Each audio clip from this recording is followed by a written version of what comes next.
नमस्कार, आप देख रहे हैं न्यूज़ ग्राउंड जीरो। मैं हूं पंकज सोनी। दोस्तों, सागर की एक बड़ी पुरानी मांग थी कि जो डॉक्टर हरि सिंह गौर विश्वविद्यालय सेंट्रल यूनिवर्सिटी में तब्दील हो गया, तो उसके बाद यहाँ एक राजकीय विश्वविद्यालय खुलना चाहिए। और एक लंबे आंदोलन और मांग के बाद ये प्रक्रिया पूरी हुई और सागर को रानी अवंतीबाई लोधी विश्वविद्यालय राजकीय विश्वविद्यालय के रूप में प्राप्त हुआ। यहाँ इस विश्वविद्यालय के बनने के बाद, नए नवेले विश्वविद्यालय बनने के बाद जो एक महत्वपूर्ण बात होती है परीक्षा और विद्यार्थियों का यहाँ आना, और अगर इसमें कोई डिले होता है, इसमें कोई देरी होती है, तो फिर वो सारी व्यवस्थाएं, प्रक्रियाएं पूरी छिन्न भिन्न हो जाती हैं। लेकिन रानी अवंतीबाई लोधी विश्वविद्यालय प्रशासन के कुलगुरु, कुल सचिव और यहाँ के जो सारे नए लोग हैं, उन्होंने इस व्यवस्था को गंभीरता से समझा और उसका जो इम्प्लीमेंट किया, तो जो शुरुआती परीक्षाएं हैं वो समय पे कराने में कामयाब रहे और उसके बाद जो उसके रिजल्ट हैं उनमें भी उसी तेजी से रिजल्ट देने के भी प्रयास किए जा रहे हैं। तो इस विषय पर हम बात करेंगे और इस नए विश्वविद्यालय में क्या होना है, क्या कोर्सेज होने हैं, उन पर बात करेंगे। हमारे साथ हैं विश्वविद्यालय के कुलगुरु विनोद कुमार मिश्र जी। सर, आपका न्यूज़ ग्राउंड जीरो में बहुत स्वागत है। धन्यवाद। सर, आपको बहुत बधाई कि आपने जो पहली परीक्षा है वो समय पर करा दी, और अगर कहीं ये बिगड़ जाए ट्रैक तो बड़ा मुश्किल जाता है। तो आपके मन में परीक्षा को समय पे कराने को लेके क्या बात थी और आपने किन किन परीक्षाओं को बढ़िया से करा दी है? मैं जब यहाँ पर ज्वाइन किया था मैंने 28 अक्टूबर को, चूँकि मैं GS college of commerce and economics में लगभग 41 साल रहा वहाँ जी, और परीक्षाएं जो होती हैं वो मेन होती हैं और उसमें विद्यार्थियों का हित होता है, और लगभग मैं समझता हूँ कि शासन भी ये चाहता है, प्रशासन भी ये चाहता है। और इसलिए मैं जब यहाँ आया था और कुछ पत्रकार बंधु हमारे पर आए थे यहाँ पर, तो मैंने उनसे पहला यही कहा था, पहली बात यही कही थी कि महाविश्वविद्यालय की परीक्षाएं यदि समय पर मैं करा सका तो मैं अपनी इसको उपलब्धि मानकर चलूँगा। और यहाँ आने के बाद यहाँ हमारे जो रजिस्ट्रार हैं, सहायक रजिस्ट्रार, इन सभी के स्टाफ से मैंने चर्चा की, उनके साथ मैं बैठक करता हूँ और मैंने ये कहा था कि हमको परीक्षाएँ समय पर कराना है। तो अभी पिछली परीक्षाएँ भी हमने समय पर कराई थी और मैंने कहा था कि मेन एग्जामिनेशन की भी तैयारी आप करें, और इस संबंध में 25 तारीख से 25 अप्रैल से हमारी मेन परीक्षाएं जो न्यू एजुकेशन पॉलिसी की हैं वो प्रारंभ हो रही हैं। अभी बीच में महामहिम राज्यपाल जी के यहाँ बैठकें हुई, उसमें माननीय मुख्यमंत्री जी थे, शिक्षा मंत्री थे, और सभी का आग्रह था और हम लोगों से विशेष आग्रह था कि इस दिशा में आप प्रयास करें, और इसलिए उस प्रयास को हमने आगे बढ़ाया। और ये परीक्षाएँ जो हैं लगभग इसमें 42 महाविद्यालय भी सम्मिलित होंगे, 27 सेंटर बनाए हैं। पिछला जो अभी एग्जामिनेशन हुआ था उसमें 17 सेंटर थे और लगभग 16,000 से ज़्यादा विद्यार्थी इसमें हैं, और जो परीक्षा अभी होने वाली है 16,000 से ज़्यादा है इसमें। और इसमें जो सामग्री है वो पूरी वहाँ पर जा चुकी है जो आवश्यक है। इस संबंध में हमने एक प्रयास और किया था, जो ऊपर से भी आग्रह था हमारा, महामहिम जी का था, कि आप जितने भी महाविद्यालय हैं उनके प्राचार्यों से आप बात करें। तो हमने अभी यहाँ जितने भी शासकीय हमारे जो महाविद्यालय हैं और कुछ जो जहाँ पर परीक्षाएं होना है, ऐसे लगभग हमने 40-42 लोगों को बुलाया था यहाँ पर, उनसे हमने चर्चा की और मैंने अपनी बात रखी, और उनसे ज़्यादा मैंने कहा कि आप अपनी ज़्यादा बात कहें, जो आपकी समस्याएँ हैं, जो आपके सुझाव हैं। तो उन्होंने आवश्यक हमको सुझाव दिए और हमने उसका तत्काल निदान करने का प्रयास किया। तो हमारा प्रयास ये है कि यदि समय पर परीक्षाएँ होती हैं तो परीक्षाएं समय पर होने का सभी को लाभ प्राप्त होता है, और विशेष रूप से विद्यार्थियों को भटकना नहीं पड़ता है, क्योंकि यदि समय पर नहीं हो रही है तो पूरा सेमेस्टर भी बिगड़ता है, उनको कहीं अप्लाई करना है, कुछ एग्जामिनेशन देना है, कॉम्पिटिटिव एग्जामिनेशन में जाना है, तो वो समस्या होती है। तो इसको रानी अवंतीबाई लोधी विश्वविद्यालय के सभी स्टाफ ने करने का प्रयास किया है, तो मैं आपके माध्यम से भी उनको धन्यवाद देता हूँ। सर, इसके लिए मैं आपको बधाई दूंगा कि आपने पहली सोच ही इतनी अच्छी रखी है इसको लेकर, परीक्षाओं को लेकर। लेकिन क्या ये कंटिन्यू रहेगा हमेशा? क्योंकि देखिए, सबसे बड़ा सवाल ये है कि किसी चीज़ में सफल हो जाना, उस सफलता को बनाए रखना उस पैरामीटर में। तो ये परीक्षा को लेके या विद्यार्थियों को जो जानकारियाँ हैं उनको लेकर आप कितने सजग रहने वाले हैं कि इन क्षेत्रों में ना तो विद्यार्थियों को सूचनाओं की समस्या हो और ना टाइमिंग की, ना डेट्स की, सबका प्रॉपर डिस्प्ले हो पाए? सर, देखिए, निरंतरता ही सबसे महत्वपूर्ण होती है। यदि आपने पहला एग्जामिनेशन करा लिया और बाद में हो गए तो ये सफलता जो है फिर वो गड़बड़ मान ली जाएगी। तो हमारा ये प्रयास रहेगा कि जो हमारी परीक्षाएं हैं वो लगातार चलती रहें, फिर जो आने वाले रहेंगे जो भी वो उसको रखेंगे, लेकिन मैं अपने कार्यकाल में ये प्रयास करूंगा कि लगभग ये निरंतरता बनी रहे। विद्यार्थियों को सूचना जाने के लिए हमारे मेल वगैरह हैं, पूरी जानकारी जाती है, व्हाट्सएप ग्रुप बने हुए हैं। यहाँ पर भी मैं आग्रह करता हूँ विद्यार्थियों से वो आएँ यहाँ पर और ज़्यादा से ज़्यादा क्लास अटेंड करें, क्योंकि यदि आप अटेंड करते हैं तो उसका अलग लाभ होता है, क्योंकि ये हम लोग ने देखा है। तो इसलिए उनको जिस भी माध्यम से है सूचना जाती है।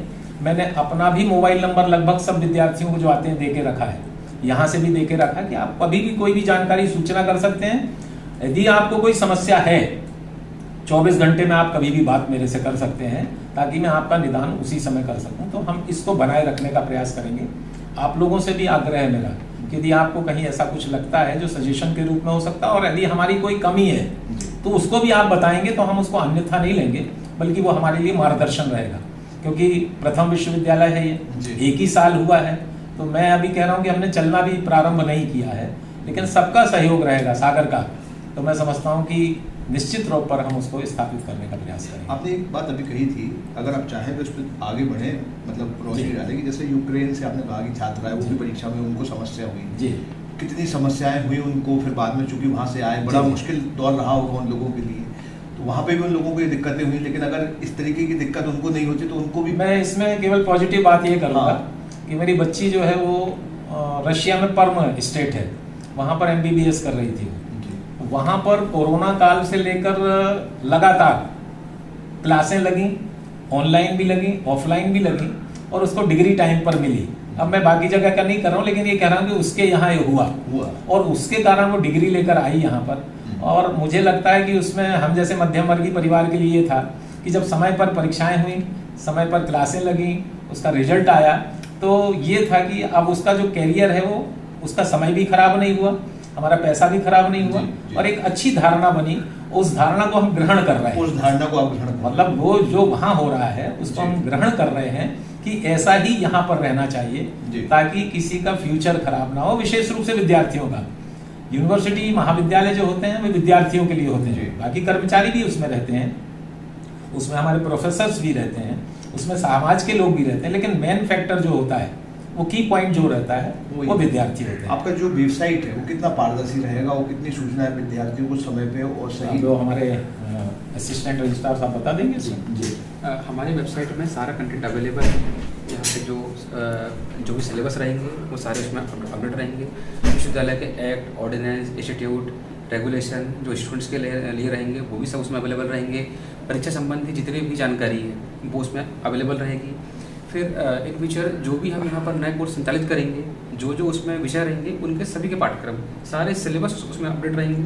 समय समय पर विद्यार्थियों को हमारी वेबसाइट हर दिन अपडेट जो भी सूचना मिलती है, अगर आज समय सारणी जारी हुई है तो वो तुरंत विदिन हाफ एन आवर वो आपको मिल जाएगी वेबसाइट में। तो विद्यार्थियों के लिए एकदम मतलब बहुत आसान है उनके लिए कि हमारी वेबसाइट पर पहुँच के वो सारी जानकारी ले सकते हैं। सर 2 सवाल और बचते हैं मेरे। जी, एक तो जो ये विश्वविद्यालय बना है, तो यहाँ जो नई बिल्डिंग बननी है वो कब तक बनेगी, कहाँ बनेगी, और उसकी कब तक की तैयारियां हैं, कैसे हो मिलेगा सब? मैंने जब यहाँ पर 28 अक्टूबर को ज्वाइन किया था, within a week government से हमको सूचना आ गई थी कि आपको 200 एकड़ लगभग ज़मीन अलॉट कर दी गई है। उसके लेटर आ गया बाकायदा। उसके बाद 2-4 दिन में 150 करोड़ की जो राशि है वो भी सरकार ने उपलब्ध करा दी। DPR भी उसकी बनाने के लिए जो आ गए थे, उन्होंने हमसे पूछा और हमने सब लोग ने मिलकर उसमें लगभग 50 साल का जो आगे तक का मामला है, उसमें कहाँ एडमिनिस्ट्रेटिव ब्लॉक बनेंगे, महिला हॉस्टल, गर्ल्स के, बॉयज़ के, और तमाम चीज़ें जो रहेंगी, VC निवास और कर्मचारियों से जो भी जितनी जरूरी जितने डिपार्टमेंट हैं वो आगे 50 साल के हिसाब से उनको बनाए हैं। और अब ये है कि अब सरकार को उस पर काम चलना, PWD जो रहेगा वो उसका निर्धारण करेगा, हम उसको ध्यान में रखेंगे। और मुझे लगता है कि अभी माननीय मुख्यमंत्री जी हो सकता है लास्ट वीक ऑफ अप्रैल में या फर्स्ट वीक ऑफ मई में उसका भूमि पूजन कर सकते हैं। मैंने उनको लेटर भी दिया है। यहाँ के हमारे जो सम्मानीय विधायक हैं, जो सैलन जी हैं, प्रदीप लारिया जी हैं, ये तमाम लोग लगे हुए हैं। सभी लोगों, सांसद जी से भी मेरी बात हुई थी। तो जितना शीघ्र हो जाएगा तो उससे प्रभाव भी पड़ेगा और जल्दी काम हो जाने से मैं समझता हूँ कि एक अच्छी धारणा लोगों में बनेगी, क्योंकि गौर विश्वविद्यालय सेंट्रल हो गया है, इसलिए लोगों की हमारे से अपेक्षा है। बढ़ गई है। हमारा काम तो ये है कि हम उसको ध्यान रखेंगे क्वालिटी मेंटेन रहे और समय पर हो जाए, क्योंकि समय पर ना होने पर लागत जरूर बढ़ जाती है, वो नुकसानदेह हो जाती है। फैकल्टी की बात और आती है सर, वो कब तक होंगी, क्या होगा? वो भी हम शीघ्र उसको करने का प्रयास करेंगे उसमें। और कोई नया विचार आपका कि मतलब इस विश्वविद्यालय को लेके कुछ ऐसा सोचते हो कि इस तरीके से हम इसको करेंगे? अब मेरा तो प्रयास है कि जो गौरव यूनिवर्सिटी है उतना तो हम नहीं पहुंच सकते हैं, लेकिन उस धारणा को हम आगे बढ़ाते हुए, उस विचार को आगे बढ़ाते हुए इसकी एक मान्यता हो जाए, रानी अवंतीबाई लोधी विश्वविद्यालय को लोग नाम से जाने, यहाँ के काम से जाने, यहाँ की पढ़ाई से जाने, यहाँ के शोध से जाने। तो ये यदि होता है तो ये मेरा प्रयास रहेगा।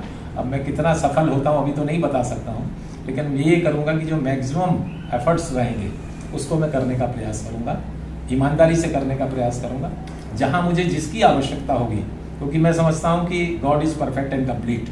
मैं तो हूँ नहीं, लेकिन मैं इतना कर सकता हूँ कि इस परफेक्शन के लिए लोगों से सहयोग लूँगा, बुद्धिजीवियों से लूँगा, सबसे लूँगा, और जो जितने अच्छे सुझाव आएंगे उसको मैं ग्रहण करके उसमें आप लोग भी सम्मिलित हैं करने का प्रयास करेंगे।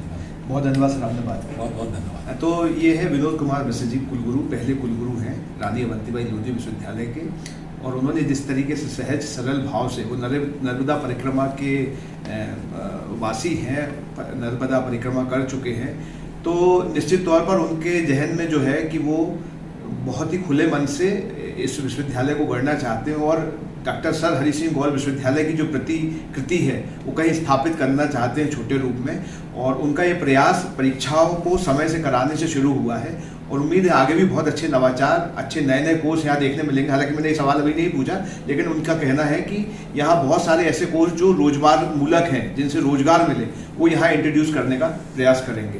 Pankaj Soni, news ground zero, सागर।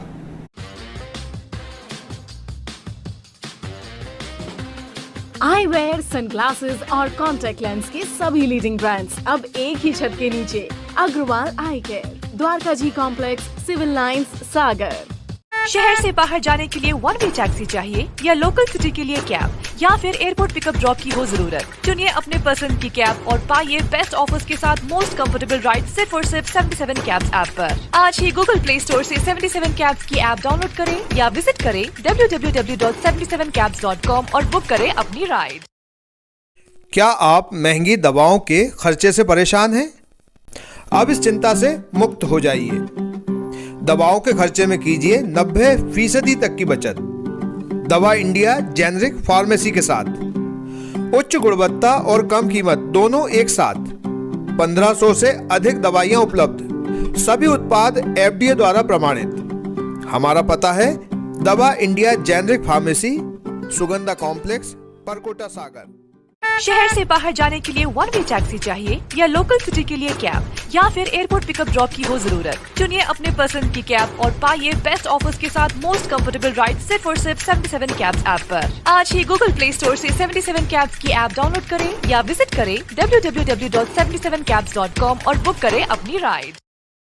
आइए दोस्तों, आज हम आपको ले चलते हैं सागर के सबसे बड़े इमिटेशन ज्वेलरी ब्रांड शोरूम यानी फैंसी ग्लैमर पर। हम सभी अलग अलग वैरायटीज की शानदार ज्वेलरी पहनते हैं और पहनना चाहते हैं, तो यहाँ पर आपको मिलेगी मल्टीपल डिजाइन और न्यू ट्रेड्स ज्वेलरी, जैसे रजबाड़ी, सीजाइड ज्वेलरी, कुंदन जड़ाऊ, स्टोन, और सबसे बढ़िया तो है यहाँ पर ग्राम यानी गोल्ड प्लेटेड ज्वेलरी का कलेक्शन, और रेट भी सबसे परफेक्ट। तो आज ही फैंसी ग्लैमर शोरूम विजिट कीजिए और अपनी पसंदीदा ज्वेल पीस को अपने घर ले आइए। पता है परकोटा, सागर।